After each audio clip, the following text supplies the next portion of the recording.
هۆڵی گەل یەکەمین هۆڵی شانۆیە لە هەولێر دوای تێکدانی چەند جارێک هەوڵی دروستکردنەوەی درا، بەڵام وەک خۆیەتی بەڕێوەبەری شانۆی هەولێر دەڵێت قەیرانی دارایی هۆکاری دواکەوتنی دروستکردنەوەی هۆڵی گەلە. ئیشەکان وەستا بەهۆی قەیرانی دارایی ئیتر دواتر دەستیان پێکردەوە، بەڵام هەم دیسان لەبەر قەیرانی دارایی دیسان ئیشەکان وەستایتەوە و لەگەڵ وەستانی ئیشەکان و دروستبوونی قەیرانی دارایی شتەکانیش گۆڕاینە، ینی ئەوەی ئێمە بیستمان هەندێک کێشە هەیە لە ناو کەشفەکاندا نرخەکان گۆڕاینە. ئیتر ئەمە دیسان دووبارە پێویستی بەوەی هەیە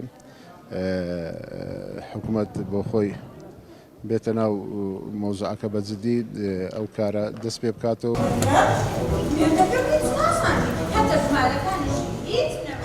هونەرمەندان ئومێدەوارن هۆڵی گەل جارێکی تر با نمایشی شانۆ ئاوەدان ببێتەوە. یەکێک لە هونەرمەندانی هەولێر دەڵێت ئەم پەراوێزخستنەی هەولێر لە بواری هونەر و ئەدەبی داهاتوێکی تاڵ دەبێت بۆ هونەرمەندان کە تێکدانی هۆڵی گەل نمونەیەکی زوندوی ئەم شارەیە.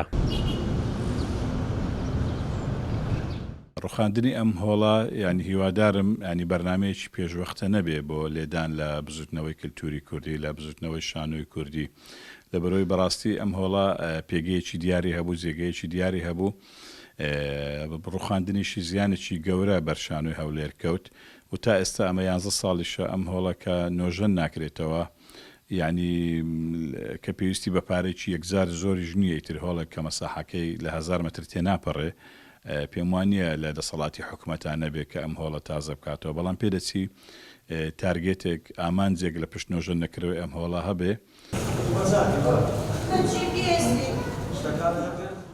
یەکەمین نمایشی شانۆ لە هۆڵی گەل دەگەڕێتەوە بۆ کۆتاییەکانی ساڵی 1960.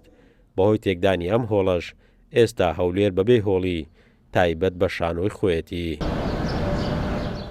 ئێرە هۆڵی گەلە، ئەو هۆڵەی کە مێژوەکەی بۆ نزیکەی 70 ساڵ دەگەڕێتەوە، با یەکێک لە کۆنترین هۆڵەکانی شانۆ دادەنرێت لە هەولێر. لێرە بەسەدان نمایشی شانۆ نمایش کراوە و بەڵام ماوەی 11 ساڵە بۆتە شوێنی فرێدانی زبڵ و پاشماوە.